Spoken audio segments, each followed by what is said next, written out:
그날 밤은 주의 평소와 다를 바 없는 늦은 근무였지만 가죽을 입은 12명의 눈 덮인 오토바이 타는 사람들이 문을 열고 들어왔을 때 분위기는 급변했다. 식당 안은 조용해졌다. 모든 시선이 그녀와 루스에게로 향했다. 루스는 커피포트를 집어들고 곧장 그들 쪽으로 걸어갔다. 역사적인 눈볼에 묻힌 2층 마을에서 마음 많은 부자인 흑인 웨이트리스가 모든 것을 바꿀 결정을 내렸다. 그날 밤 그녀는 단순히 피난처를 제공한 것이 아니었다. 대부분이 오래전에 잃어버린 인간성을 되살렸다. 그녀가 몰랐던 것은 다음 날 그들이 다시 돌아올 것이며 이번에는 혼자가 아니라는 것이었다. 미주리주 화이트필드의 하늘은 그 목요일 저녁 평소보다 어두웠다. 두꺼운 구름이 비밀이 떨어질 듯 낮게 드리워져 있었다. 굵고 끝이 없는 눈송이가 마을을 조용히 덮었다. 거리에는 거의 사람이 없었다. 지나가는 몇 대의 차는 마치 쉬지 못하는 유령처럼 얼어붙은 도로를 지나갔다. 메인과 리버티의 모퉁이에 위치한 마을의 유일한 24시간 식당 안에서 루스 카터는 30분 만에 세 번째로 카운터를 닫고 있었다. 오랜 일로 거칠어진 그녀의 손은 자동적으로 움직였지만 그녀의 마음은 다른 곳에 있었다.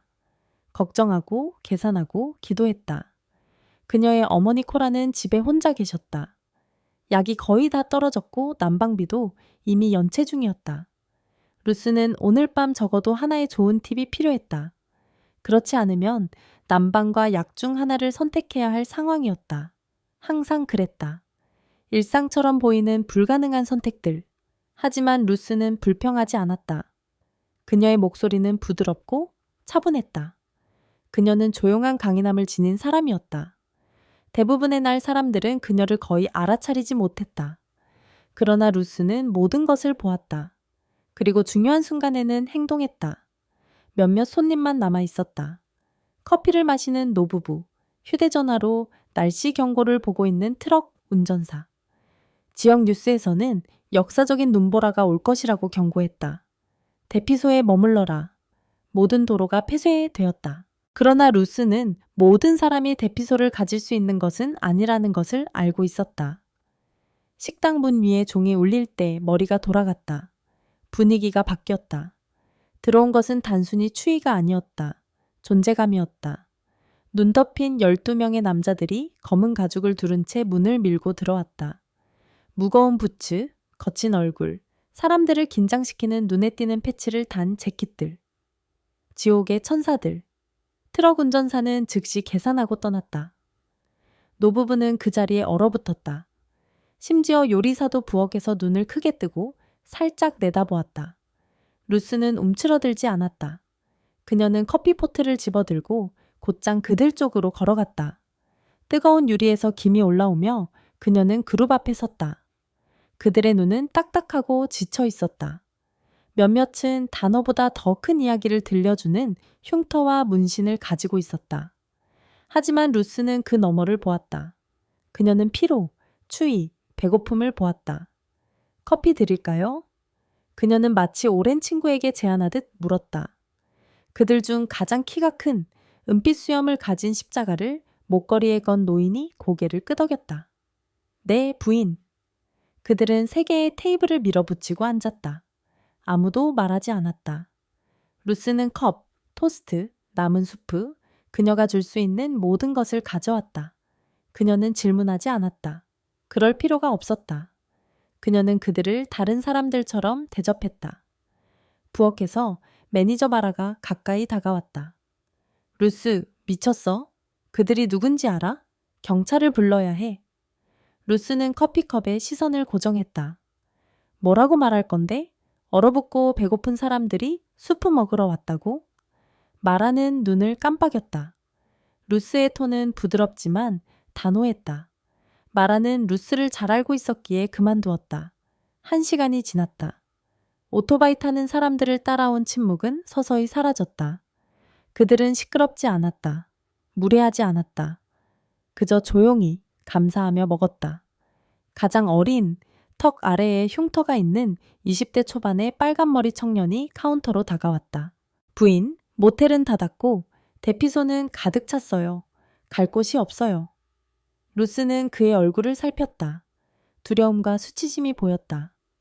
아니, 그녀는 차분히 말했다. 하지만 내 집에는 지붕이 있어. 집은 작지만 따뜻해. 원한다면 하룻밤 지낼 수 있어. 그는 그녀를 바라보았다. 정말요? 그녀는 한번 고개를 끄덕였다. 그리고 눈 덮인 미국의 조용한 구석에서 흑인 웨이트리스는 12명의 낯선 사람들, 두려운 남자들을 집으로 초대했다. 그들 중 아무도 예전과 같지 않을 것이다.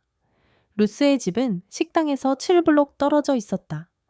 페인트가 벗겨지고 비뚤어진 현관과 바람에 삐걱거리는 녹슨 울타리가 있는 소박한 목조 건물이었다. 마치 바닥판의 삐걱거림에서 역사를 속삭이는 집이었다.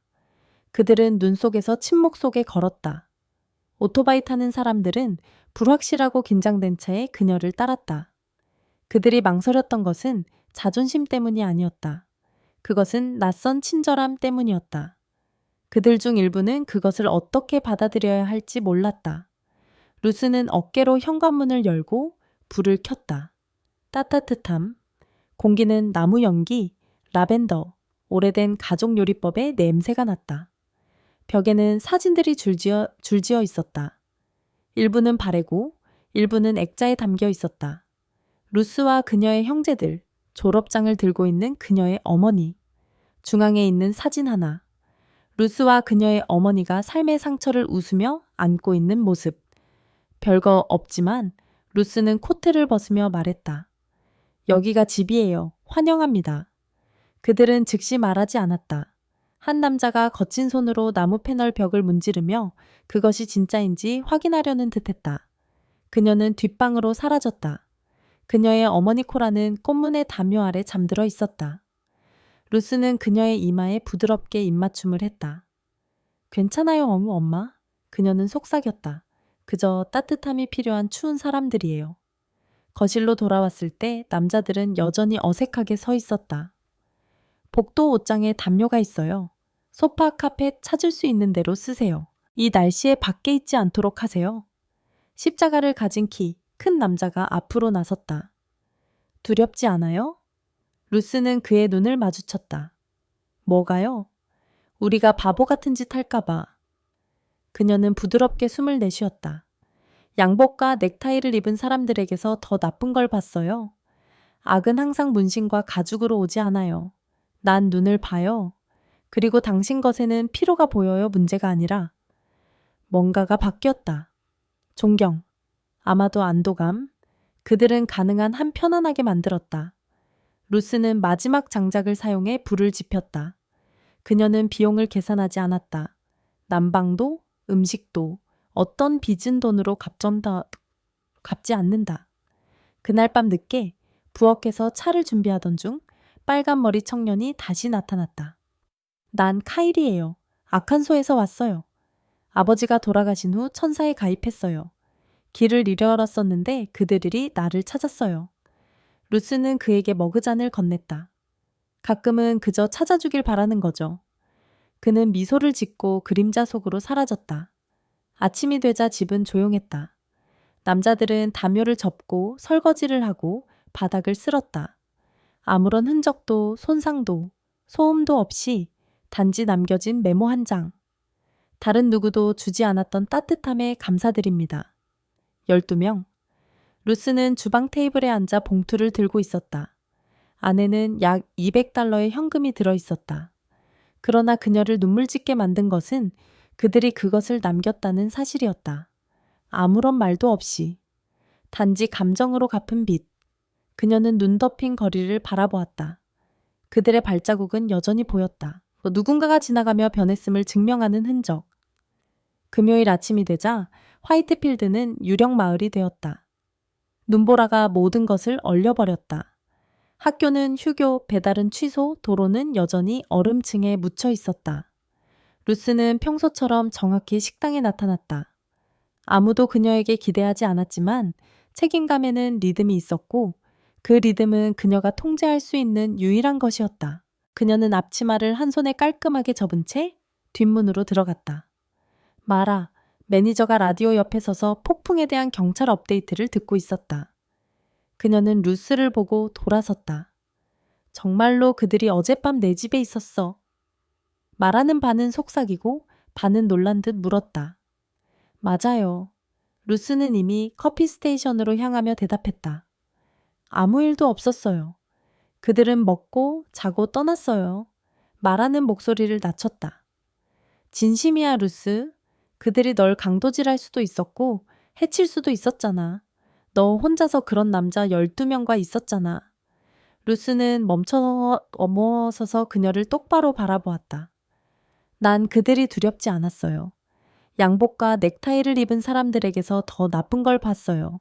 휘장을 착용한 사람들. 그 말에 말하는 입을 다물었다. 루스는 카운터를 닦고 설탕병을 채우며 평소처럼 근무를 시작했다. 하지만 뭔가가 달라져 있었다. 공기 중에 긴장감이 감돌았다. 정확히 두려움은 아니었지만 기대감 같은 것이 있었다. 마치 우주가 어젯밤 이야기의 마지막 장을 아직 다 쓰지 않은 것처럼. 오전 9시 45분쯤 앞문이 다시 울렸다. 루스는 본능적으로 고개를 들었다. 그 사람이었다. 은빛 수염과 십자가를 가진 나이든 남자. 그는 곧장 카운터로 걸어와 장갑을 벗었다. 잠시 이야기할 수 있을까요? 라고 그가 물었다. 루스는 고개를 끄덕였다. 내 이름은 다니엘이에요. 그가 말했다. 하지만 대부분의 사람들은 나를 비숍이라고 부릅니다. 그녀는 미소를 지었다. 비숍, 가죽을 입은 사람에게는 꽤 성스러운 이름이네요. 그는 웃었다. 그래요. 한때 목사였어요. 오래전 일이죠. 루스는 눈 하나 깜빡이지 않고 그에게 커피 한 잔을 따라 조심스럽게 앞에 놓았다. 고맙습니다. 그가 말했다. 2가지를 말하러 왔어요. 첫째는 당신이 해준 것에 대한 감사. 둘째는 오늘 아침에 아무 말 없이 떠난 것에 대한 사과. 그건 옳지 않았어요. 당신은 나에게 아무것도 빚진 게 없어요. 그녀가 대답했다. 그래도 당신은 우리를 집에 들여주고 음식을 주고 따뜻함을 주었어요. 그건 작은 일이 아니에요. 그녀는 아래를 보고 다시 그를 바라보았다. 그렇다고 큰 일도 아니에요. 추위와 배고픔에 처한 사람을 보면 그렇게 하는 게 당연한 거죠. 다니엘은 잠시 그녀를 바라보았다. 그녀의 차분함이 그를 부드럽게 만들었다. 나는 많은 곳을 다녀봤어요. 그가 말했다. 하지만 누군가가 나를 위협이 아닌 인간으로 본 건 오랜만이에요. 당신이 한 일이 우리에게 깊이 남아 있어요.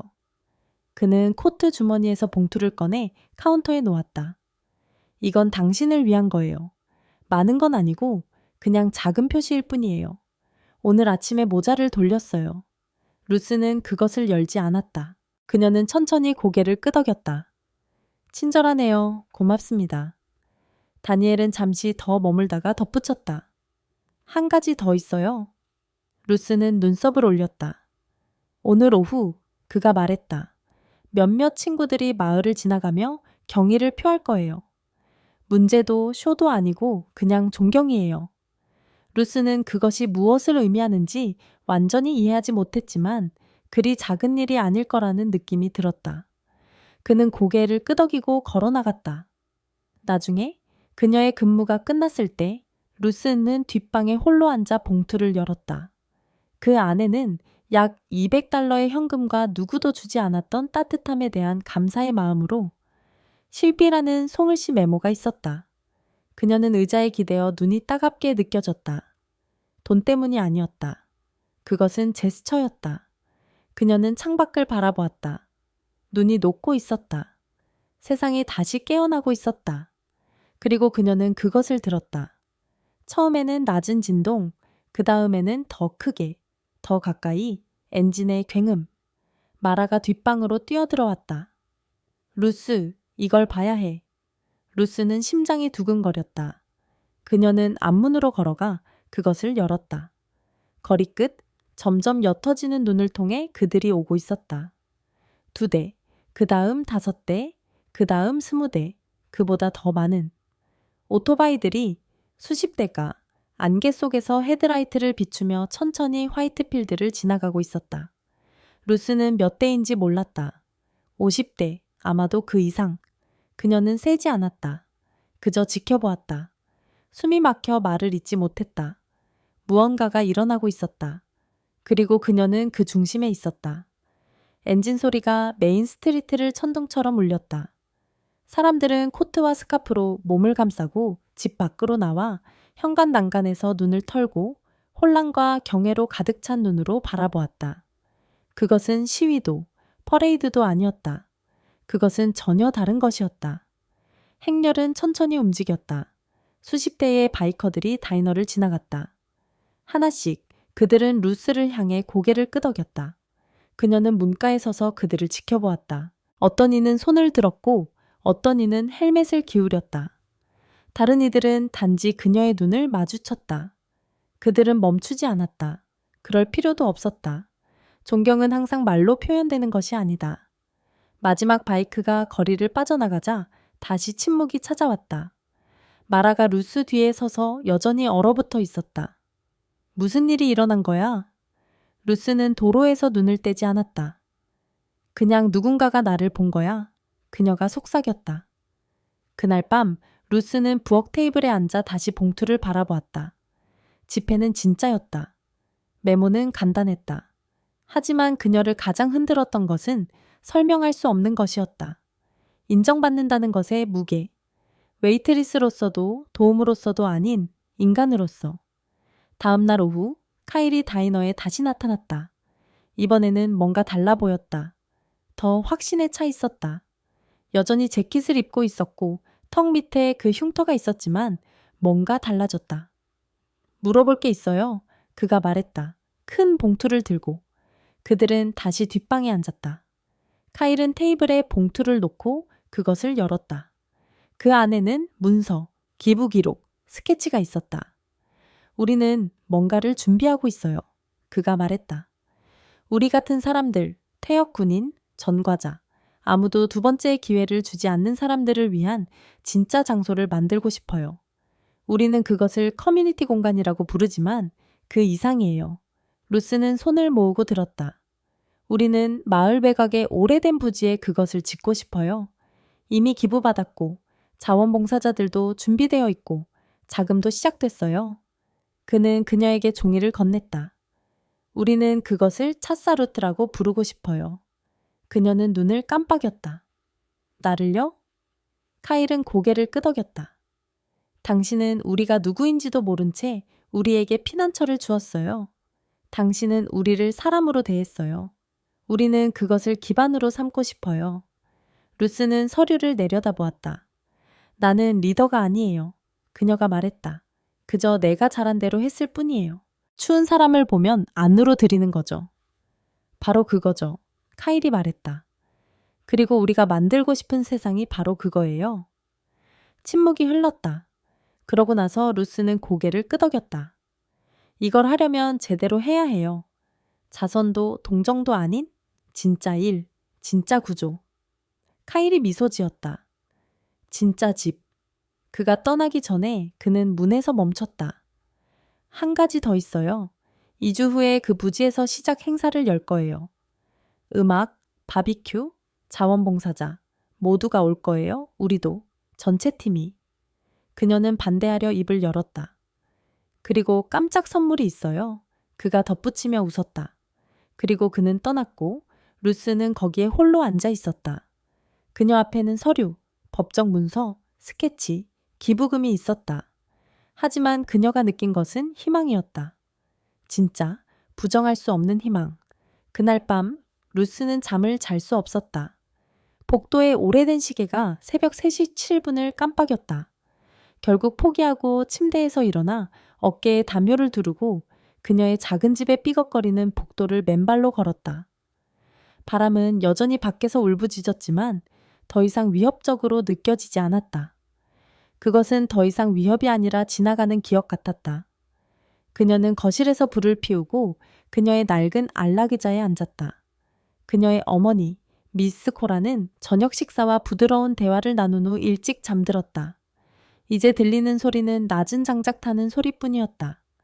커피 테이블에는 새 커뮤니티 센터 계획, 초기 기부 영수증, 수제 청사진, 카일의 봉투가 놓여 있었다.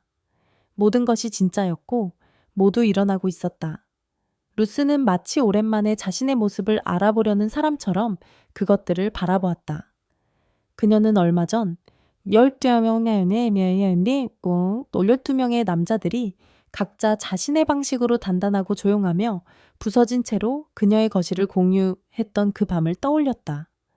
그녀는 그 고요함, 말로 표현되지 않는 두려움, 말이 아닌 공유된 상처에서 비롯된 존경을 기억했다. 그날 밤 카일은 부엌 구석에 앉아 숯 조각으로 종이 조각에 뭔가를 스케치하고 있었다.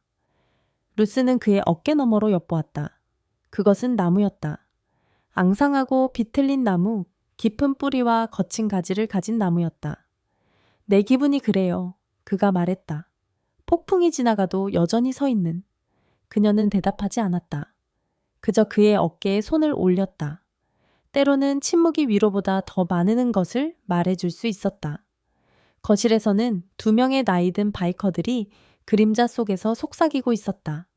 한 사람은 길고 회색 수염을 가진 마른 사람이었고, 감옥에 대해 그의 편지에 답하지 않는 아이들에 대해 술을 끊으려는 노력에 대해 이야기했다. 다른 사람은 판단하지 않고 그저 듣고 있었다. 비숍 다니엘은 그녀의 복도에 서서 가족 사진을 바라보며 재킷을 열고 주머니에 손을 넣고 있었다. 당신 가족인가요? 그가 부드럽게 물었다. 네, 루스가 대답했다. 저기 제 형제들과 함께 찍은 사진이에요. 저건 엄마가 졸업하는 사진이에요. 우리 가족 중 처음으로 고등학교를 졸업한 여자죠. 그는 오랫동안 응시하고 나서 말했다. 당신이 한 일이 정상은 아니라는 거 알죠? 일상적이라는 것에 대해 그녀는 말했다. 나는 옳다는 것에 대해 생각해. 다니엘은 쓴웃음을 지었다. 나는 용서와 2번째 기회에 대해 설교하곤 했어. 그러다 딸이 죽었어. 내가 했던 모든 말들이 산산조각 났지. 강단을 떠나 뒤돌아보지 않았어. 천사들을 만났지. 그들은 질문하지 않았어. 그냥 나를 판단하지 않고 피 흘리게 내버려 두었어. 루스는 조용한 눈으로 그를 바라보았다. 나는 형을 잃었어. 지갑을 무기로 착각한 경찰에게 총에 맞았어. 그는 면접 보러 가던 길이었어. 끝내 가지 못했지. 다니엘은 침을 꿀꺽 삼켰다. 그러면 이해하겠네. 그녀는 고개를 끄덕였다. 그날 밤 아무도 깊이 잠들지 않았다. 아무도 울지 않았지만 그 집에는 뭔가 성스러운 것이 지나갔다. 침묵 속에서 천천히 서로 치유되었다. 현재로 돌아와 루스는 무릎 위에 신선한 차 한 잔을 놓고 앉아 있었다. 불빛이 그녀의 피부 위에서 춤추고 있었다. 그녀는 오랫동안 묻혀있던 무언가가 깊은 곳에서 일어나는 것을 느꼈다. 조용히 옷을 입고 아침 햇살이 하늘을 밝히자마자 밖으로 나갔다. 그녀는 기부받은 땅으로 걸어가며 부츠 밑에서 땅이 바스락거리는 소리를 들었다. 카사루스의 공간이었다. 그 땅은 낮의 빛 속에서 다르게 보였다. 덜 버려진 것 같고 가능성처럼 보였다. 눈이 녹아 오래된 기초의 윤곽을 드러냈다. 오래된 창고였을지도 모른다. 이제는 사라졌지만 무언가 잊혀진 것에서 새로운 것을 만드는 건축의 정신은 남아있었다. 루스는 무릎을 꿇고 차가운 흙을 만지며 간단한 기도를 속삭였다. 이름 있는 신에게가 아닌 바람에게, 사람들에게, 내일에게. 이것이 좋은 것이 되게 해달라고. 그날 늦게 루스는 카일과 레나를 만나 개막 행사에 대한 세부 사항을 논의했다. 레나의 아들들은 뒤에서 놀고 있었고 3명의 성인은 식당 뒤쪽의 테이블에 모여 불가능한 것을 조각하고 있었다. 자원봉사자는 몇 명인가? 17명 확인됨. 지역교회에서 바비큐 음식 기부, 소방서에서 텐트 빌림. 루스는 그들을 자랑스럽게 바라보았다. 이들은 그냥 지나가는 사람들이 아니었다. 그들은 건설자였고 비전을 운반하는 사람들이었다. 밤이 되자 루스는 집으로 돌아와 카사루스의 정문이 될 곳에 작은 깃발을 꽂았다. 바람이 천을 당겼지만 깃발은 그대로 있었다. 아무도 루스에게 리더가 되어달라고 요청하지 않았다. 그녀는 문을 열었고 나머지는 따라왔다.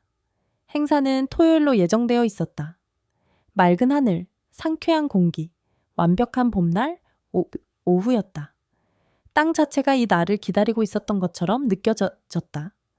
카사루스가 세워지고 있는 열린 부지에는 활기가 넘쳤다. 중앙에는 큰 흰색 텐트가 있었고 주변에는 건초더미, 손으로 그린 표지판, 바비큐 그릴, 달콤한 차와 탄산음료로 가득 찬 쿨러가 있었다. 바운스하우스, 임시무대, 접이식 의자, 해질녘을 대비한 화덕도 있었다. 완벽하지는 않았지만 아름다웠다. 많은 지역 주민들이 왔다. 가족들, 교회 신자들, 다른 마을에서 온 바이커들, 자원봉사자들, 회의적인 사람들, 호기심 많은 사람들, 심지어 몇몇이 공무원들도 초대받지 않았지만 좋은 일에 연관되기를 바라며 나타났다. 루스는 텐트 가장자리에서 조용히 팔짱을 끼고 바라보았다. 그녀는 군중에 익숙하지 않았다. 보이는 것에도 익숙하지 않았다. 오토바이의 굉음이 다음 손님들의 도착을 알렸다. 그들은 돌아왔다. 단지 12명만이 아니라 수십 명이 더 왔다. 남녀노소, 거리에서 심장이 뛰는 듯한 엔진 소리. 일부는 음식을 가져왔고 다른 사람들은 응급 처치 키트, 책, 심지어 아이들을 위한 장난감까지 가져왔다. 그들은 허세를 부리지 않았다. 과시하지 않았다. 그들은 목적을 가지고 왔다. 다니엘 주교는 깨끗한 재킷과 자랑스러운 미소를 지으며 루스에게 다가왔다. 첫날 밤에 했던 말 기억해? 그녀는 눈썹을 올렸다. 당신은 내가 단지 옳은 일을 했다고 말했어. 그는 텐트를 향해 고개를 끄덕였다. 결국 옳은 일을 하는 것이 연쇄 반응을 일으킨다고. 그는 그녀에게 작은 은색 핀을 건넸다. 헬스엔젤의 상징처럼 수공예로 만들어졌지만 중앙에 카사루스라고 새겨져 있었다. 우리는 자원봉사자들을 위해 여러 개 만들었어. 하지만 이건 너를 위한 거야. 그녀는 그것을 유리처럼 깨지기 쉬운 성스러운 것으로 손에 쥐었다. 나는 무슨 말을 해야 할지 모르겠어. 다니엘은 미소 지었다. 그러면 아무 말도 하지 마. 그냥 하던 대로 계속해. 레나는 아이들과 함께 나타났다. 그녀의 어린 아들은 다른 아이들과 함께 거품을 쫓으며 놀이구역으로 곧장 달려갔다. 레나는 천천히 걸으며 모든 것을 흡수했다. 이 장소가 실제라는 것이 아직도 믿기지 않아. 그녀는 말했다. 나는 쉼터에서 죽을 거라고 생각했어. 이제는 학교에 돌아가서 간호사가 되고 싶어. 돌려주고 싶어. 너는 할 수 있어. 루스는 망설임 없이 말했다. 너는 이미 하고 있어.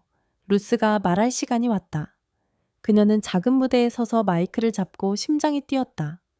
그녀는 연설을 준비하지 않았다. 필요하지 않았다. 그녀의 말은 조용하고 솔직하고 거칠었다. 나는 너무 많은 것을 기대하지 말고 2배로 열심히 일하고 문제를 피하고 받을 수 있는 것은 무엇이든 받으라는 말을 듣고 자랐다. 그러나 눈보라 속에서 12명의 남자가 내 삶에 들어왔을 때 나는 오랫동안 보지 못했던 것을 보았다. 가죽과 문신과 흉터 아래의 인간성을. 나는 나 자신을 보았고 그들에게 피난처를 제공하면서 나 자신의 치유를 찾았다. 그녀는 잠시 멈추고 주위를 둘러보았다. 이것은 단지 건물이 아니다. 자선에 관한 것이 아니다. 존엄에 관한 것이다. 아무도 돌아올 수 없을 만큼 멀리 가지 않았다는 것을 믿는 것이다. 박수가 군중 속에서 일렁겼지만 루스는 여전히 있었다. 그 말들은 감명을 주기 위한 것이 아니었다. 그것들은 해방시키기 위한 것이었고 그렇게 되었다. 그날 밤 해가 나무 너머로 지고 화덕이 부지를 가로질러 깜박일 때 루스는 모든 것의 가장자리에 서서 보고 있었다. 아이들은 웃고 바이커들은 춤추고 낯선 사람들은 서로를 껴안고 있었다. 사람들은 판단 없이 서로에게 음식을 제공했다. 그녀는 이런 것을 본 적이 없었다. 그녀는 또한 이것이 단지 시작일 뿐이라는 것을 알았다. 기초는 나무나 콘크리트가 아니었다. 그것은 연결이었다. 그리고 그것은 깨질 수 없었다. 일요일 아침은 다묘처럼 화이트필드를 감쌌다. 평온하고 고요하고 침묵에서가 아니라 막 지나간 성스러운 것에서 오는 평화였다. 텐트는 카사루스 부지에 남아 있었고 이제는 반쯤 무너져 있었고 종이컵과 진흙 눈 속의 발자국, 전날 밤에 타버린 나무 냄새가 남아 있었다. 그것은 지저분하지 않았다. 살아 있었다. 그것은 여파였다. 좋은 종류의 루스는 일찍 혼자 도착했다. 그녀는 많은 말을 하지 않고 의자를 접고 쓰레기를 모으고 담요를 깔끔하게 쌓기 시작했다. 그녀는 꿈을 몇 분 더 붙잡으려는 사람처럼 천천히 움직였다. 부지 가장자리의 나무에 무언가가 그녀의 눈에 들어왔다. 나무 껍질에 못 박힌 쪽지. 때가 되면 돌아올 것이다. 그때까지는 불을 계속 지펴라. 비아디, 다니엘, 주교. 그녀의 입가에 부드럽고 사적인 미소가 번졌다. 그 적은 말의 남자는 메시지 이상을 남겼다. 그는 신뢰를 남겼다. 그날 아침 늦게 카일과 레나는 몇몇 다른 자원봉사자들과 함께 나타났다. 그들은 쓰레기 봉투와 장갑 이상을 가져왔다. 그들은 선물, 목적을 가져왔다.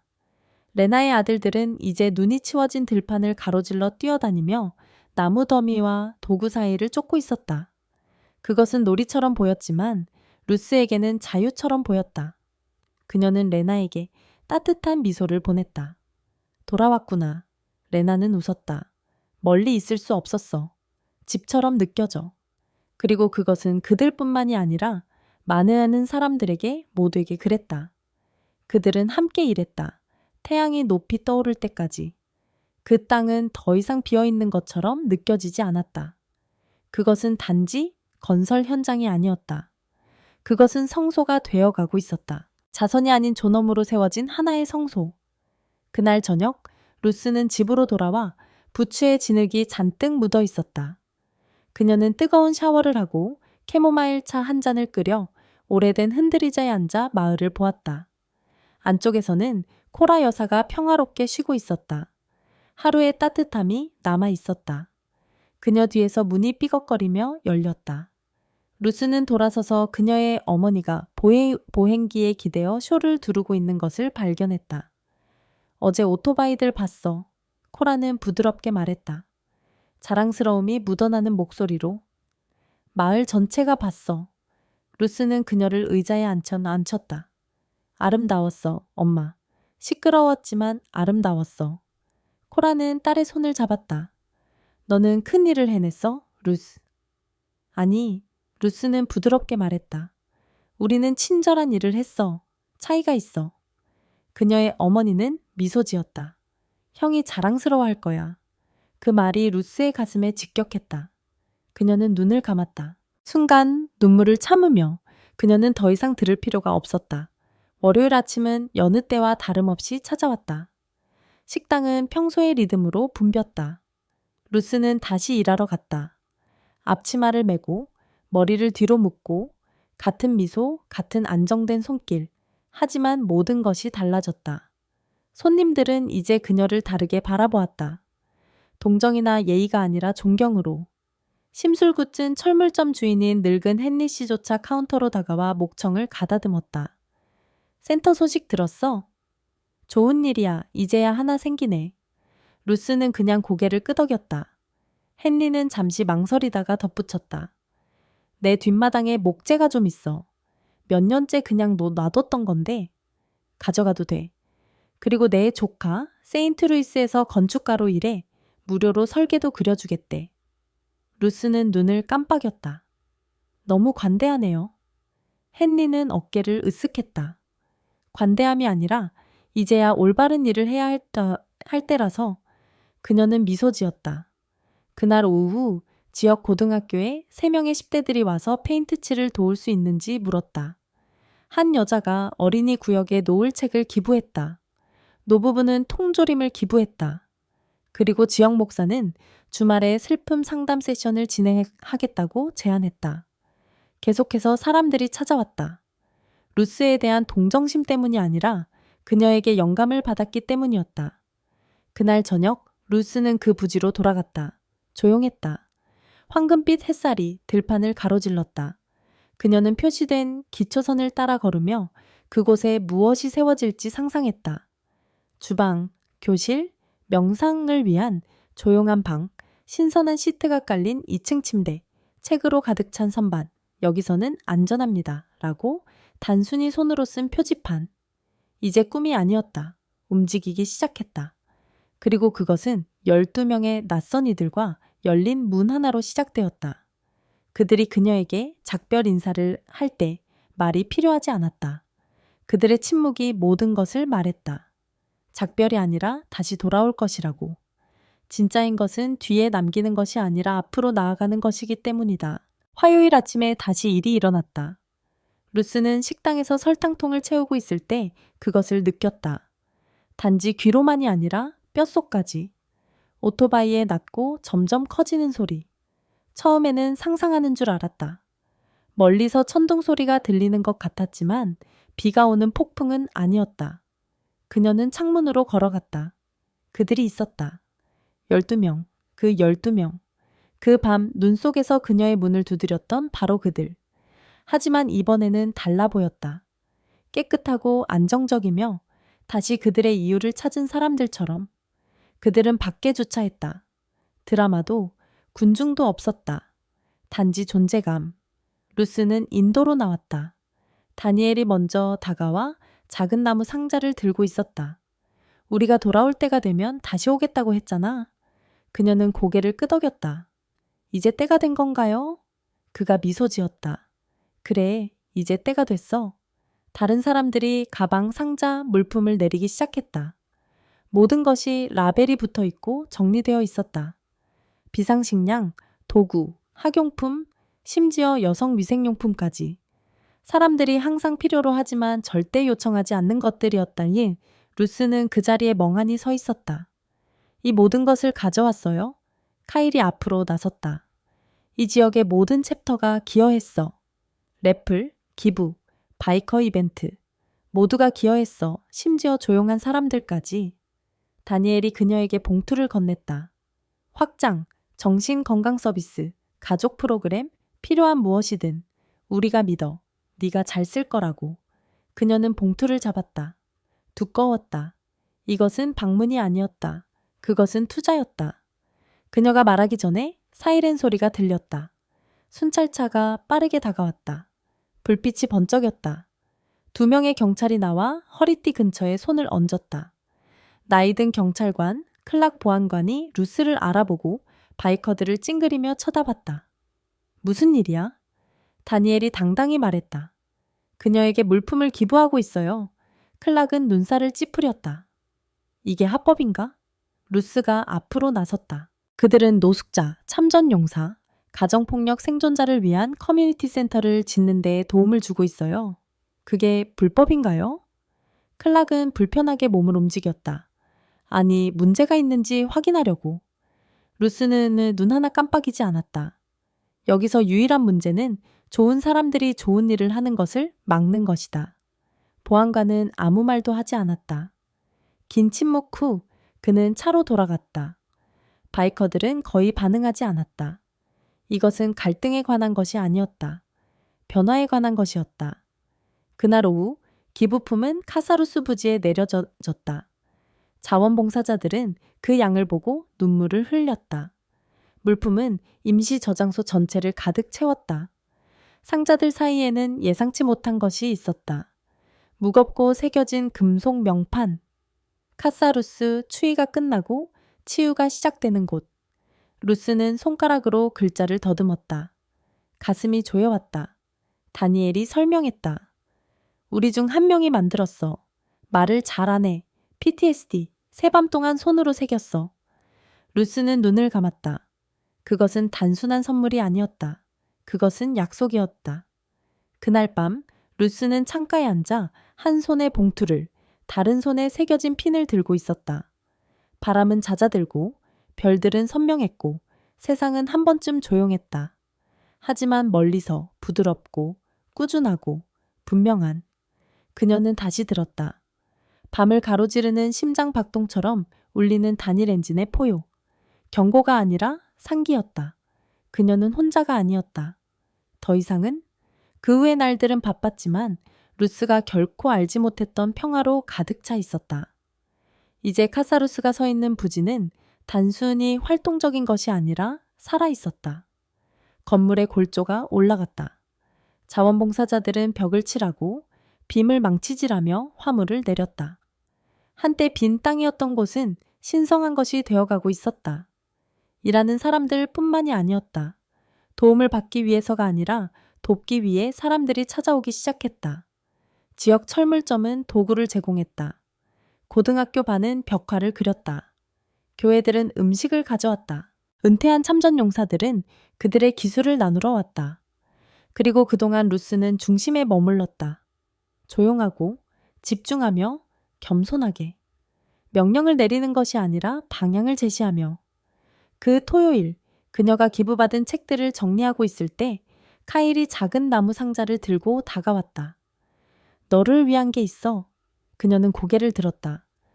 또 다른 기부품인가요? 그는 고개를 저었다. 센터를 위한 게 아니야. 너를 위한 거야. 다른 17명이 가까이 있었다. 다니엘이 앞으로 나섰다. 우리가 아무것도 없을 때 너는 우리에게 피난처를 줬어. 우리는 단지 돈으로 그걸 갚을 수 없어. 그래서 우리는 너에게 우리 조각들을 가져왔어. 루스는 상자를 조심스럽게 열었다. 안에는 12개의 작은 물건이 있었다. 각각은 천에 쌓여 있었고 낡고 닳았지만 깊이 개인적인 것이었다. 첫 번째는 군사 훈장. 내 아버지의 것이야, 다니엘이 말했다. 식은 치르지 못했어. 이것이 그의 유일한 명예였어. 너에게 주고 싶어. 두 번째는 레베카라는 이름이 새겨진 낡은 열쇠고리. 카일이 목청을 가다듬었다. 내 여동생 거였어. 백혈병으로 세상을 떠났어. 매일 가지고 다녔지만 이제는 더 의미 있는 무언가가 될 수 있을 것 같아. 각 물건은 이야기를 담고 있었다. 고인이 된 아내의 손수건, 교회에 마지막으로 입고 간 양복의 단추, 악보 조각, 한때 남자의 생명을 구한 개의 사진, 12개의 고통, 사랑, 기억의 조각들. 이제는 주어진 것들. 루스는 말을 잇지 못했다. 눈물이 고였다. 물건들이 가치 있어서가 아니라 그것들이 그들의 것이었기 때문이다. 종종 위험하다고 여겨지고 두려움을 주고 무시당하던 이 남자들이 그들이 신뢰하지 않았던 자신들의 일부를 그녀에게 맡기고 있었다. 이걸 받을 자격이 없어요. 그녀가 속삭였다. 다니엘은 고개를 저었다. 아니, 루스, 넌 이보다 더 많은 걸 받을 자격이 있어. 하지만 이게 우리가 가진 거고 우리는 너에게 우리 중 최고의 것을 주고 싶었어. 그녀는 상자를 닫고 가슴에 단단히 안았다. 그것은 12개의 열린 심장을 품고 있는 것 같았다. 그날 늦게 레나는 아들들과 함께 도착했다. 어린 아들은 장난감, 담요, 책으로 가득 찬 새로운 어린이 구역으로 곧장 달려갔다. 큰아들은 카일 옆에 앉아 망치질을 배우고 있었다. 루스는 잠시 그들을 지켜보다가 레나에게 돌아섰다. 애들이 잘하고 있어요. 내 상상 이상으로 잘하고 있어요. 레나가 부드럽게 말했다. 다음 달부터 간호 수업에 등록했어요. 루스는 놀란 눈으로 쳐다봤다. 봐, 할 수 있다 했잖아. 그녀는 미소 지었다. 전에는 믿지 않았어요. 레나는 이제 믿는다며 인정했다. 이제는 정말 미래가 있을 것 같아요. 미래가 있을 뿐만 아니라 그걸 만들어가고 있는 거야. 그날 저녁 집에 돌아와 루스는 나무 상자를 놓고 그녀의 오빠 사진과 어머니의 성경 옆에 있는 선반. 집은 이제 더 가득 찬 느낌이었다. 물건들만이 아니라 의미로 가득했다. 그녀는 안락의자에 앉아 부드러운 빛이 방을 밝히고 있었다. 밖은 고요한 거리였다. 하지만 그녀의 마음속에는 무언가가 일렁겼다. 일종의 깨달음, 일종의 평화. 그녀는 단지 삶을 변화시키는 것이 아니었다. 그녀는 그것들을 회복시키고 있었다. 그리고 그 과정에서 그녀 자신의 삶도 회복되고 있었다. 카사루스의 개관식은 따뜻한 토요일 아침에 열렸다. 너무 덥지도 너무 춥지도 않은 날씨였다. 바람마저도 응원하는 듯한 드문 완벽한 날이었다. 건물은 이제 높이 서 있었고 새로운 목재, 신선한 페인트, 넓게 열린 창문이 있었다. 뒤에는 놀이터, 기도나 성찰을 위한 조용한 방, 교실, 도서관, 가득 찬 선반이 있는 완전한 주방이 있었다. 수백 명의 사람들이 모였고 화이트필드뿐만 아니라 주 전역에서 왔다. 아이들과 함께 온 어머니들, 휠체어를 탄 참전 용사들, 교사들, 기자들, 한때 외면했던 이웃들. 그리고 물론 주차장에 줄지어 선 바이커들. 조용하고 존경스럽고 보호하는 모습이었다. 한때 두려움의 대상이었던 그 남자들은 이제 가죽을 입은 천사처럼 지키고 있었다. 루스는 군중 속을 걸으며 단순한 네이비블루 드레스를 입고 있었다. 그녀의 손은 안정적이었고 얼굴은 차분했지만 심장은 뛰고 있었다. 카일은 고개를 끄덕이며 그녀를 맞이했다. 레나는 등록 테이블 옆에 서서 신규 등록자들이 서비스를 등록하도록 도와주고 있었다. 다니엘은 입구 옆에 서서 팔짱을 끼고 부드러운 눈빛으로 있었다. 준비됐어? 그가 물었다. 그녀는 그를 바라보았다. 아니, 그녀는 말했다. 하지만 어쨌든 갈 거야? 둘은 웃었다. 리본 커팅은 짧았다. 지역 공무원들이 마이크를 잡으려 했지만 루스는 간단하게 했다. 그녀는 연단에 서서 얼굴의 바다를 바라보며 항상 그랬던 것처럼 그녀의 영혼에서 말을 시작했다. 여기 서게 될 줄은 몰랐습니다. 그녀는 시작했다. 잘하면서 저는 고개를 숙이고 열심히 일하고 아무것도 기대하지 말라고 배웠습니다. 그래서 그렇게 했습니다. 수년 동안 저는 조용히 있었습니다. 지쳤습니다. 보이지 않았습니다. 그녀는 다니엘을 바라보았다. 어느 날 밤 12명의 남자가 제 삶에 들어왔습니다. 그리고 처음으로 저는 세상이 그들을 어떻게 보는지를 보지 않았습니다. 그들이 지닌 것을 보았습니다. 고통, 상실, 희망. 그녀는 다시 군중을 바라보았다. 카사루스는 단지 건물이 아닙니다. 제 것이 아닙니다. 여러분의 것입니다. 부서진다고 해서 사랑받지 못하는 곳이 아닙니다. 두려움이 친절함에 자리를 내주는 곳입니다. 치유가 자선이 아닌 연결에서 오는 곳입니다. 군중은 침묵 속에 서 있었다. 아직 박수는 없었고 단지 경외심이었다. 그리고 나서 우레와 같은 박수, 눈물, 포옹, 악수들. 강력한 무언가가 방금 선언되었다. 슬로건이 아닌 진실로. 그날 저녁 축제가 끝난 후 루스는 이제 조용해진 건물의 고요함 속에 홀로 앉아 있었다. 그녀는 방마다 걸으며 손가락으로 벽을 따라 문질렀다. 아무도 믿지 않았던 아이들을 가르칠 교실, 학대를 피해 도망친 여성을 위한 침대, 참전용사의 마음을 다시 열어줄 도서관의 책, 단지 몸만이 아닌 영혼을 먹일 주방. 그녀는 다시 메인 로비로 돌아왔다. 문 옆에 자랑스럽게 걸린 명판 카사루스, 차가움이 끝나고 치유가 시작되는 곳. 그녀는 그것을 부드럽게 만지고 미소 지었다. 그리고 저녁 공기를 마시며 밖으로 나갔다. 집으로 돌아왔을 때 미스카는 잠들어 있었다. 루스는 현관에 앉아 오래된 의자에서 부드럽게 흔들리며 별을 바라보았다. 그녀는 다니엘이 준 펜 하나와 봉투를 들고 있었다. 그것은 바로 그 순간부터 시작되었다. 추운 밤, 따뜻한 식사, 열린 문, 12명의 낯선 사람들, 그리고 선택. 하나의 용기 있는 행동이 영원한 무언가로 피어났다. 멀리서 밤이 깊어지면서 루스는 다시 들었다. 낮고 익숙한 엔진 소리가 지평선 너머로 사라졌다. 그녀는 눈을 감고 미소 지었다. 길은 항상 그들을 부를 것이지만 그들이 어디로 가든지 그들은 집을 남겨두었고 다음 영혼이 두드리기를 기다리고 있었다. 영감을 주고 도전하며 종종 들리지 않는 이들에게 목소리를 주는 이야기를 믿는다면 아래의 구독 버튼을 눌러주세요. 더 강력한 여정들이 다가오고 있으며 여러분과 함께하고 싶습니다.